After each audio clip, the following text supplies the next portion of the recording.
A bird just shat on my shoulder.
Hello, from the old town of Plovdiv here in Bulgaria. Now it was known in Roman times as Trimontium, which means the three hills. And I can understand why it's called that, because it's already hilly as fuck. So Plovdiv also has some incredible Roman ruins right in the centre of the city, near the old town.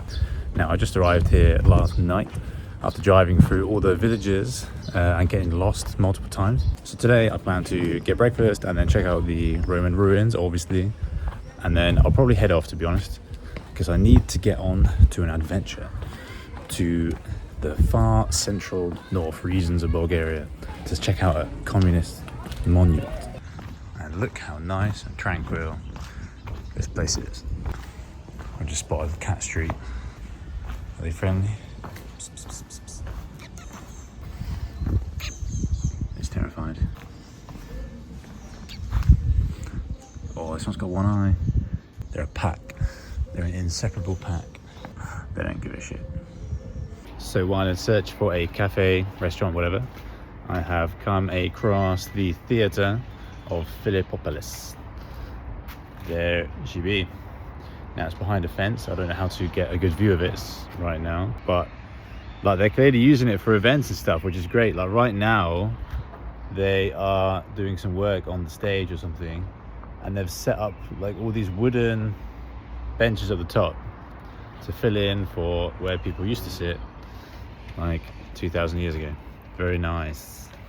Okay, I just stuck my phone through the bars, so I can't drop it. There it is though. I mean, look at that. That is like really bringing back to life how the amphitheaters would have been, looking over the view of the city or the mountains and whatever.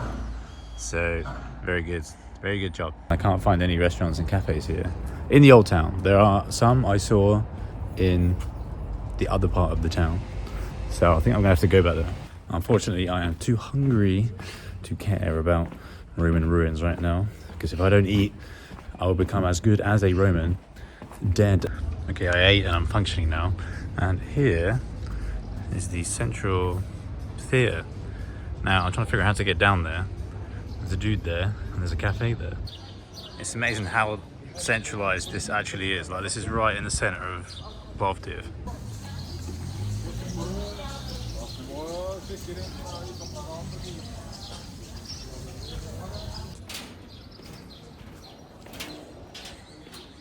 Now I thought this was an amphitheater when I first saw it, but it is actually part of the stadium or hippodrome, and it's the end bit.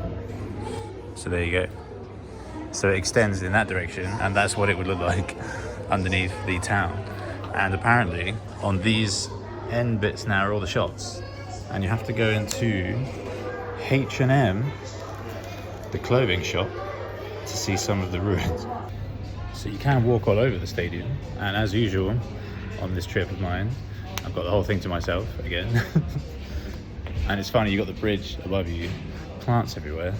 They were maintaining it this morning before they opened. All the gardeners were here, that's why it was looking closed. But now, got the whole place to myself, and it's 12. And look at this stunning little area at the end. It goes up to these nice restaurants and stuff at the top. God damn, amazing. Okay, I need to wait 10 minutes for the 3D film to start. Единствената обществена сграда, стадион, открита на територията. Okay, the 3D film was pretty good. It was about 10 minutes long, and it was mostly about like what they do in the stadium, like Olympics and chariot racing and stuff. That was pretty cool. So now I'm gonna head to the H&M to find whatever's going on inside the pillars and stuff. Okay, let's go into Marcus Aurelius's favorite shop, H&M.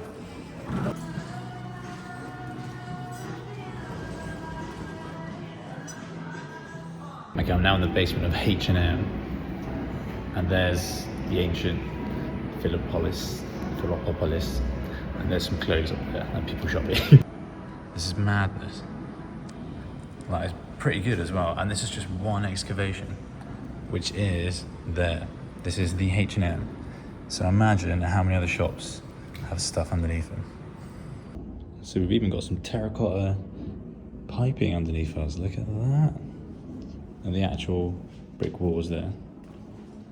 And then here's the entrance to the stadium, or one of the many, many entrances that would have gone into the stadium, which is on that side.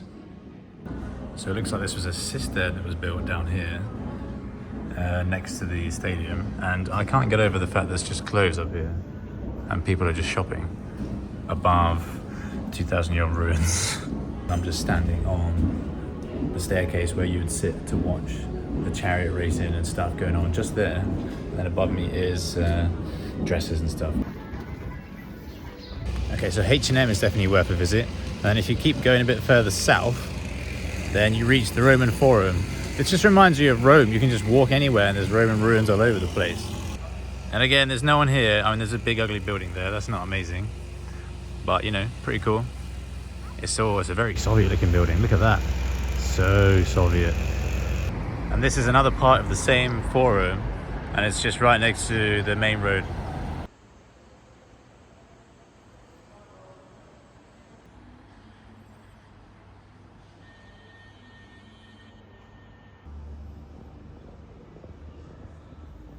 So just smashed the Mosaic Museum, the old Basilica of Philippopolis. And that's just here, this building, and it's full of all the mosaics that used to be on the basilica. Okay, so I've just left Plovdiv, and I'm now on my way to the big communist monument, which I would mention, but I keep forgetting the name. So I'm on the way there. I've booked a place to stay somewhere near the monument because it's quite far away. In fact, from Plovdiv it's about 2 hours, but then to keep going to Burgas, where I'm going to go afterwards, to the Black Sea coast, it's like another 3 hours. So that would have been 5 hours in the day, and I had to see Plovdiv all of this morning and afternoon, and then also see the monument and stuff. So I thought I'd stay by the monument. So there are things around. I have no idea what to expect. I'm expecting going to be in the middle of nowhere. I don't know if the hotels are going to be as communist as the monument. I kind of hope so, but I kind of hope not as well. So I have to go through quite a few villages and mountain roads and stuff as well to get there, but it is by far the best way to get to the monument. There is like no public transport there at all. It would be very difficult to get there with public transport. I think you have to get a couple of buses from Plovdiv, and then from there you have to like hike the last bit, whereas with the car you can just go like right up. So that is my plan. Is it normal for you motorcyclists to have your feet like an inch away from the road like that? Look at this guy, he's giving me anxiety.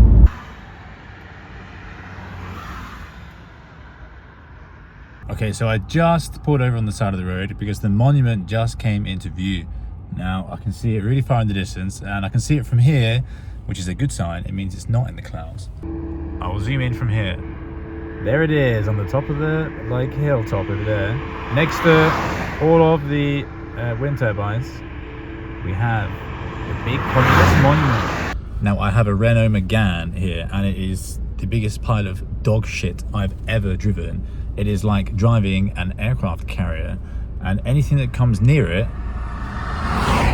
the whole thing vibrates like this. Every time I try and do a hill start, and it's an automatic car, it goes back like a good foot So it will kill anyone walking in the path behind it, which is excellent in the cities if you're trying to go over any little ramp.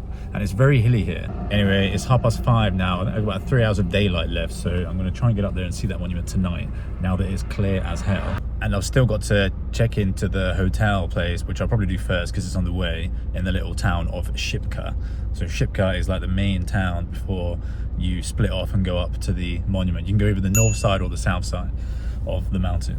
So I'll probably go to the north side and then come back to the south side. Then you can do like a loop and see everything. Just checked in to the hotel, and it is amazing. Amazingly, like, artistically decorated, let's say. Look at this peachy picture. Oh yeah, very good. Oh, and there's like some tits above the bed as well. And look at the view.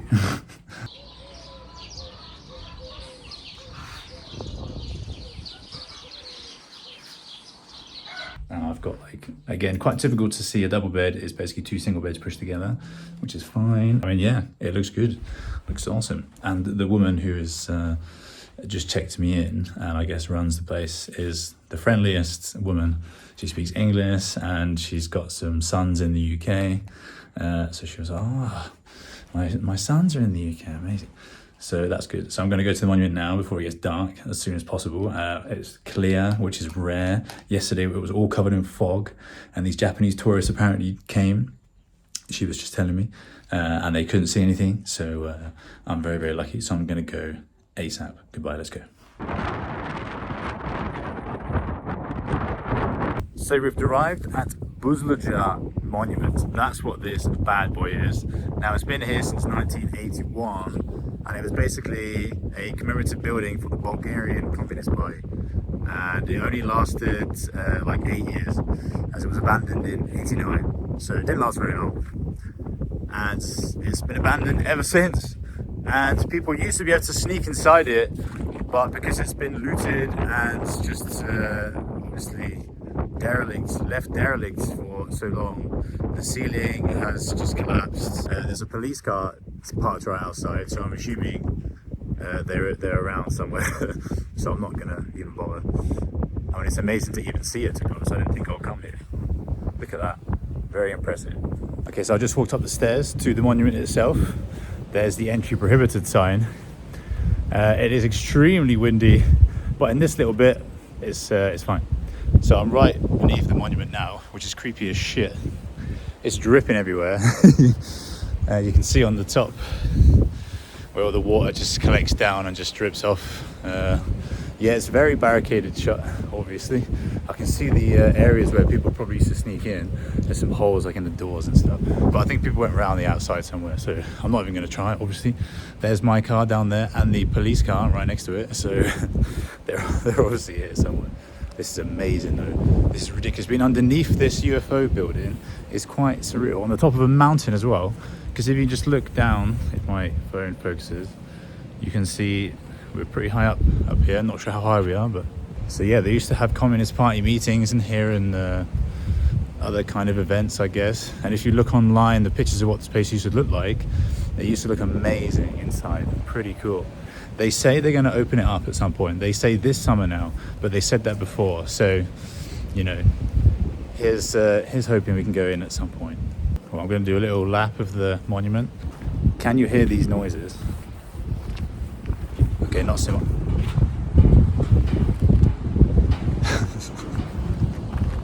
Now you can see just in there, that is the ceiling or whatever's left of the ceiling. The chance of something coming off, you can see it in there now. Look at that. Would you really want to be in there? Maybe briefly with a helmet. Okay, that was insane. That was amazing. Now I didn't even try and go in. Okay, yeah, fine, I'm a pussy, whatever, blah blah blah. I didn't see the police though, and there was also a little hut that said police on it, and it was like closed. So I'm not sure if they're there or they just leave a police car up there to scare people. So I'm just going to head down back to Shipka. But before I go back to the hotel, I'm going to stop at the Flame Monument. Okay, we have reached the Flame Monument, which is there it is. It's very cool. There's also the amazing view of Buzludzha. This is probably one of the best views you can get. It's got the Flame Monuments and it's got that right on top. You can see it hanging over the edge. It looks Now I want to get my drone out ASAP because these are looking menacing. Okay, there go the flame monuments. So I just managed to get my drone up. Oh my god, that was insane. So the wind was ridiculous. So I managed to get just above the monument, fly around it. Wow, it looked spectacular. Okay, anyway, now I'm going back to the hotel. I'm just gonna chill for the evening, get some food if I can in this town. And then tomorrow I'm gonna explore this area a little bit more. And then I will head off to the Black Sea, off to Burgas. So, goodbye. Okay, so I've just eaten at the only restaurant in the village. I'm now blinding myself just so I can record something. I'd like a big chicken dish and a beer for like £7. So pretty good. And it was kicking off in there. Like it was absolutely rammed with, I assume, everyone from the village. And they were all presumably smashed. There was like 2 big tables, and the table at the back, it looked like it had all the children on, and the table closer looked like it had all the adults on. But both tables were full of alcohol. There's always something a bit creepy about walking through a village on your own when you don't see anybody. Like in the UK, I don't think I'd ever really do this, but I don't really know what's going on here, so.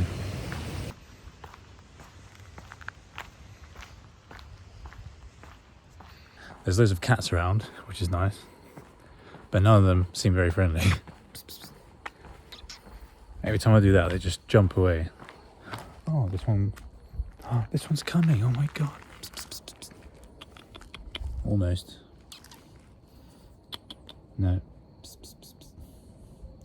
It wants something.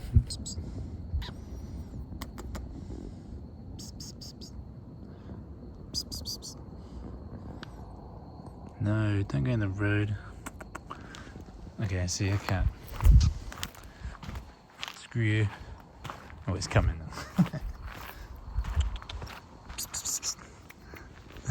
See? It will come, but it will stay a few meters away from me. Okay, fine. You can be my walking companion. Oh. Already deserted me. Terrible. This is something funny. You see this vending machine here. There are vending machines everywhere in Bulgaria, serving coffee, mostly coffee, sometimes other things, but just everywhere. In any village, any random street. Like on this road trip so far, I've seen so many vending machines. It's just something unique about it here, because I don't see that anywhere else. At least not as many as here. It's very funny. Like all doing coffee as well. If you need coffee, you saw it, and they're pretty good as well. Like they're not bad, they're all stocked up. Like in the monastery, that was the only place I got a coffee, was a little vending machine outside the monastery. Can you imagine? So the monks are sorted. Good morning. So it's another good day for communist monument hunting. So I'm now on my way up through the Shipka Pass, which is going to be the northern route to go to Buzludzha monument, the one we went to yesterday, instead of the southern route, which I took yesterday. And the northern route goes through another communist monument, which I want to check out, which I didn't have time for yesterday because I just wanted to get to Buzludzha as soon as possible and make sure I saw that before any clouds came in. But today is also pretty clear, so I'm very, very lucky here. The woman also said, "You're very lucky." I was like, "Thank you." That's another 20 minutes from Shipka up the Shipka Pass. So that's why I didn't take this route yesterday, because it would have taken 45 minutes instead of like 20 something. So, but now I have some time this morning, so I'm going to check that out. So I've just arrived at the Monument to Freedom in Shipka Pass. Now you can see behind me these amazing communist looking statues, but this is not a communist monument, although it may look a bit brutalist with these figures on the wall. But this monument is to commemorate the battles of Shipka Pass. As you can see here, 1878. So in the 1870s, the Ottomans were trying to get through Shipka Pass to push on through Bulgaria. But Shipka Pass was defended by the Bulgarians, aided by the Russian Empire at the time. So the battles for Shipka Pass was a decisive victory for the Bulgarians and the Russian Empire.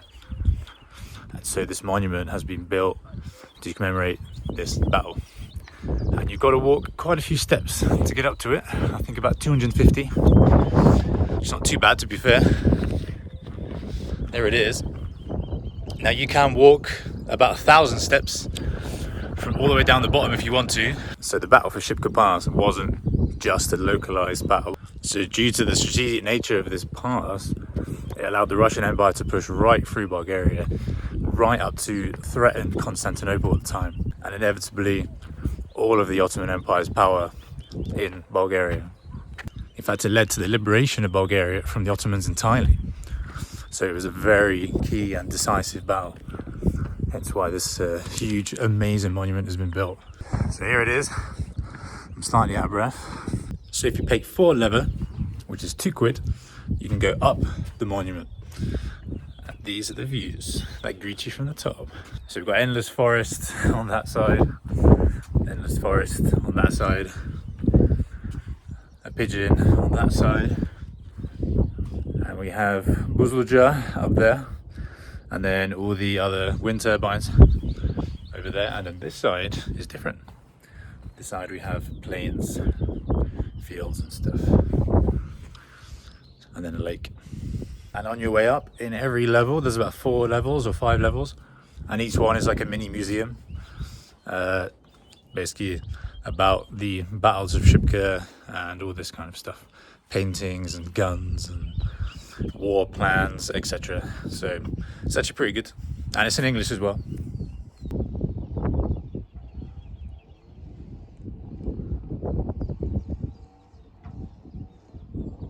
And if you look carefully, you can see all these red poppy fields in the background, which I remember driving through to get here.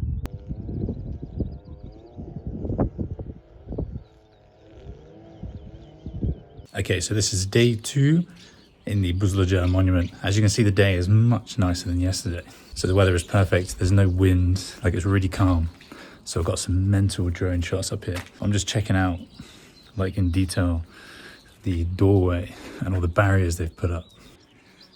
I guess people used to sneak through here, and they've put these big metal bars on, and the same with this one. And they're all different random things that are just welded on to stop people coming in. There's Odessus, nice, and all these random bars. Look at this, these are just bent that around and just soldered it in place. Crazy. One day we'll be able to walk through these doors again and experience what it was like in those communist days, Bulgarian communist days. Now, there's no problem with the winds, and the birds are very nice. However, there is a huge problem with the bugs. So the bugs are just constantly peppering me as I'm walking around up here.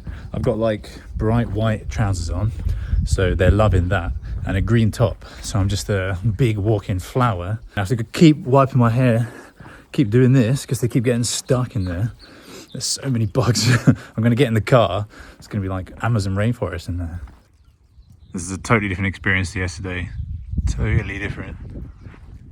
Like, it looks kind of nice today, whereas yesterday it looks a bit creepy. I took some much more daring drone shots today because I launched the drone from just here rather than down the hill, and there was no wind to get in my way. So I was getting right into the windows. I didn't go in the windows because if I lose the drone in there, then I'm fucked. I'm never going to get it back. But there's this like blue or green like fabric they've put all around the outside of the windows. I'm assuming to protect it from the elements, because there's a huge Soviet mosaic in there that goes all the way around the edge, and there's one on the ceiling as well. Now you can't see any of that with the drone, but you can see through the roof with the drone because all the tiles have gone. It's either been looted or just collapsed from the elements. In fact, you can see it now pretty well. So if you look in there, there's the green material, there's some holes in it, and The inside is in there, I guess. So the woman in the hotel was telling me that there was loads of copper in the ceiling, and because copper is valuable, it was just all stolen.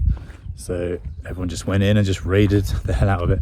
Now this as well, this is quite interesting. So the tower, you used to be able to go up to the top.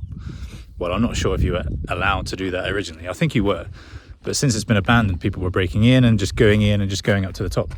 And then there's a big communist star up there. And it used to be red, obviously. It used to have these really nice red glass windows in it. And you can just see that with the drone now. But again, they've all been stolen, or most of them have been stolen. And people were breaking in there, climbing up like 10 stories or whatever it is, and stealing the glass panel. But this place is like a fortress now. They have sealed every nook and cranny. I mean, I reckon you can still get up, obviously. Probably get up on that wall somehow, do some parkouring, get in through one of those holes. Easy peasy. It just doesn't feel as Soviet when it's a nice sunny spring day with flowers and stuff. Usually this stuff is like dark, cold, you know, raining, eerie, Soviet. So I can see an entrance here that's clearly been boarded up.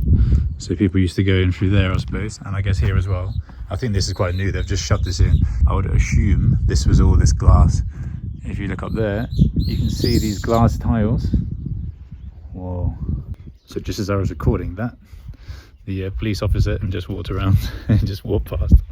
Saw me examining the holes in the building. I said "Dobry den," which is hello, and he just stared at me. So I'm now top suspect number 1 of breaking into this place. So I'm just going to leave now. So confirmed, there is a police officer walking around, and I think what they do, there's a little hut over there, and they chill in there 24/7. So there's always someone in there. There's not always a police car up here. Yesterday there was, today there's no police car. But there is always a policeman somewhere. So if you feel like breaking in, then bear that in mind. You probably need a helicopter and a parachute to jump in from the top. That's probably the only way in right now, unless you want to dig underneath. Okay, I'm gonna get out of here now. A bug just flew underneath my sunglasses and into my eye. So even the insects are telling me to get out of here. So I've got a long drive ahead. I need to make my way now to the Black Sea coast. So the closest city of Burgas. So I'm going to smash it east. I think the roads are not too bad. I'm so used to these mountainous potholed roads. And the one coming up here, the Shipka Pass, that was atrocious. But it's possible in a 2-wheel drive car. You just got to drive very slow. But there are many potholes. Look at these meadowy flowers, by the way. They're amazing. This is so good, so nice. Surrounding this old communist monument. Very juxtaposed. Come on, my trusty cruise ship of a car. Let's get the hell out of here. Look how long it is, look. Can't even fit it in wide angle. God, such a joke.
So, Monuments of Freedom, done. Buzludzha Monument, done twice. And I'm gonna head all the way east, as I said, to the Black Sea coast. And that's gonna take me, from now, 2 hours and 53 minutes apparently. So I'm gonna be staying in a small little coastal town, which looks really, really nice, called Sozopol. What a name. That's right next to Burgas. And we're now gonna introduce some more Roman stuff back into the trip. So Bulgaria is an amazing mix of Roman stuff and communist stuff. So if you're interested in old communist memorabilia and statues and things, but you also can't stop thinking about the Roman Empire, then this is the place for you. So after Sozopol, next to Burgas, I'll head up to Varna, and in both of these places there are some more amazing looking communist monuments, but also there are some Roman things around as well. And the cities just look very nice. So I just left the mountain roads of the monument, and I just stopped on the side of the road, and there's just these enormous poppy fields. Look at this. So I just ran in. So if you're traveling around Bulgaria in the springtime, get into a poppy field. I mean, I'm knee deep in vegetation and bugs and all sorts of stuff, but it's worth it.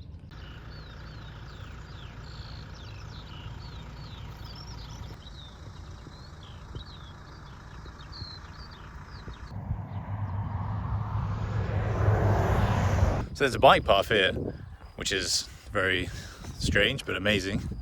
And this is on one of the main roads, I guess. But it's still kind of in the middle of nowhere. You don't even see these in the cities. And yet, on this random country roads, and I guess you can enjoy the poppy fields, so it makes sense. Now the problem is, you have to get over this barrier, and then cross the road. But it's not too busy. And there we go.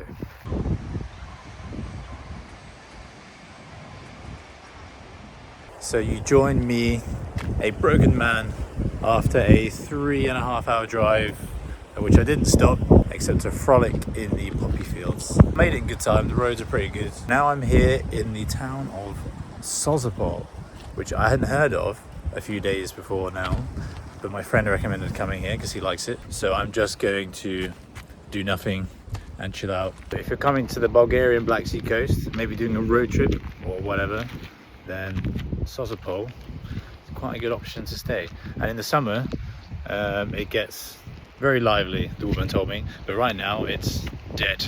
So it's very peaceful. And she said all you can hear is the Black Sea, and indeed that is all you can hear. And there you can see the wooden houses and all the seagulls. And there's a nice big island over there with a monastery on it as well. And you need a boat to get there. Okay, I'm right inside the old monastery now, which is just a perimeter and a few like pillars. Okay, I'm gonna get some food and then chill out for the evening, and then we'll continue the journey tomorrow, exploring this area, finding some Roman stuff, and then continuing north up the Black Sea coast to Varna.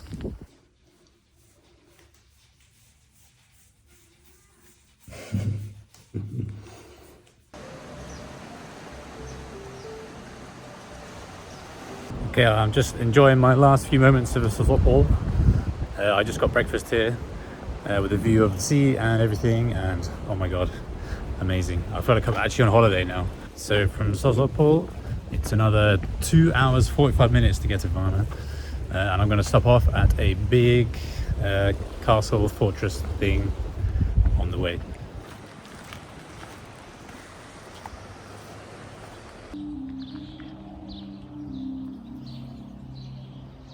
Okay, so I just rocked up to the castle of Ravadinovo, which I thought was a castle. You can see it behind me.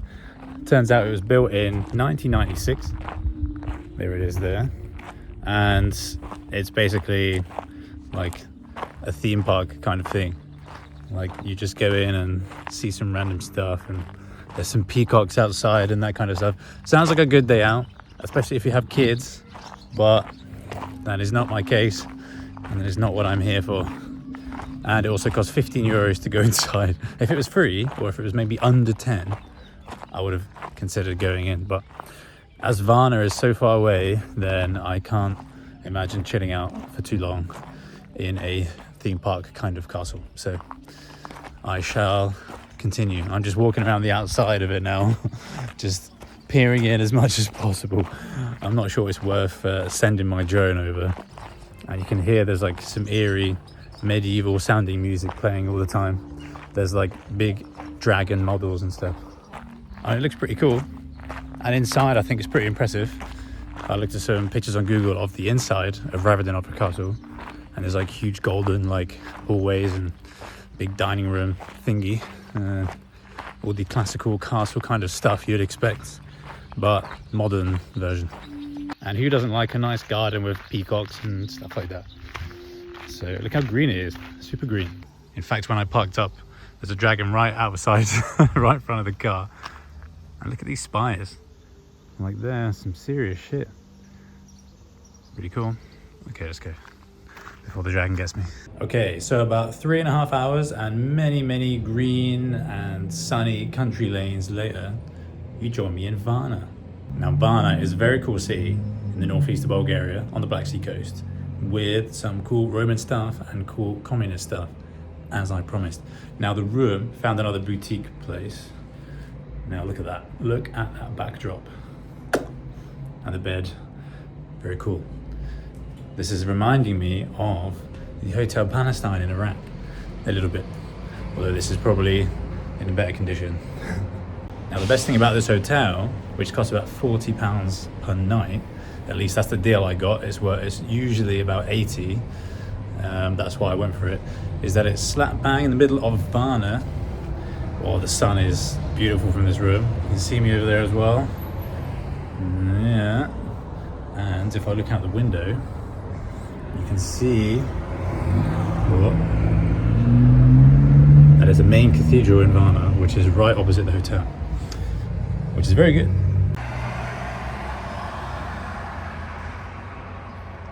So I've had enough of driving and I really needed somewhere right in the center where I can just stick the car, and this place has parking down there, paid parking, and so that I can just walk around and see everything. I don't want to drive anymore today and tomorrow either. I'm just gonna take the car to the airport and fucking good riddance.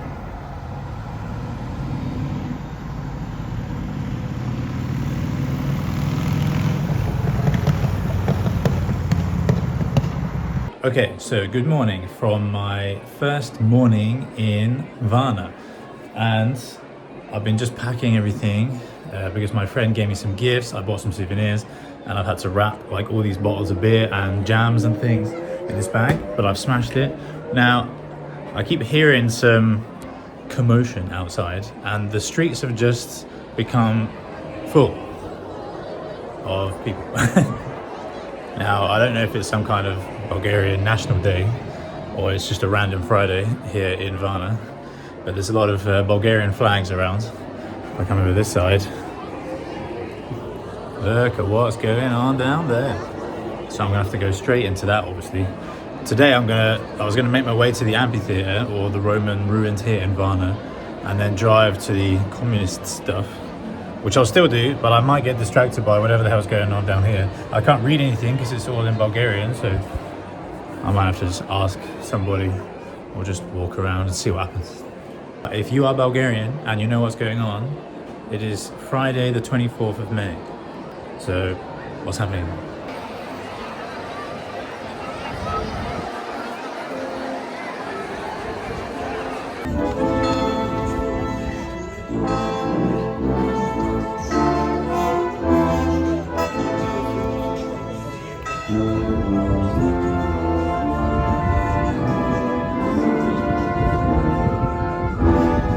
Okay, so I've just rocked up to the ancient Roman ruins and I'm a bit worried that they're closed because of the National Day going on here in Bulgaria. It's mad how the whole ancient ruins have been discovered are just behind these buildings, apartments, houses, on this random quiet residential street. There's like an underground garage. Oh, there you go. That goes right through to the ruins. That's mental. Imagine what we're standing on as well. And this was where the baths were. Well, this is probably the best view I'm going to get today.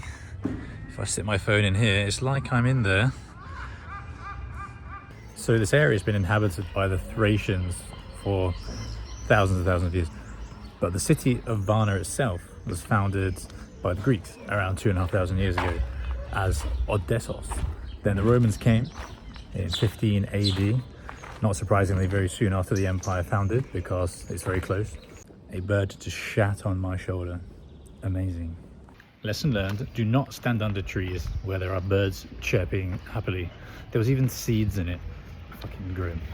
So the ruins may be closed, but you can walk around to them very easily. There's this nice little pathway here that gives you an amazing view. No, not that. There we go. Into the ruins, through the fence. This is brilliant. You get the best view from up here. It's better than being in there. So this site is just the thermae, or the baths, the Roman baths. So they haven't discovered anything else yet. So interestingly, upon entering Varna, or ancient Odessus, we have entered into another Roman province here in Bulgaria, Moesia, or Moesia. I'm not quite sure how to pronounce that. And it's Moesia Inferior. The proper Moesia was to the west. So where we were earlier in Sofia, or ancient Serdica, and Plovdiv, ancient Philippopolis or Trimontium, were in Thracia. So we've covered 2 ancient Roman provinces here in Bulgaria. Okay, so I'm in a mega rush to get to the airport because I'm going to miss my flight if I don't hurry up. But I decided to make the risky decision to come to the Communist Monument anyway, which is a bit out of the way, because obviously we can't miss a good Communist Monument. And I promised that I would come here to see it. So I've got about 5 or 10 minutes here. Now the reason I was late is because I went to the barber's, obviously. It's a bit of a mess now because I just showered it, didn't put anything in it, whatever. Anyway, so this monument that I can see ahead of me is the Bulgarian-Russian Friendship Monument. How about that? And as with all communist monuments, in Bulgaria apparently, you need to walk up a million stairs to get there. You have to work for your reward.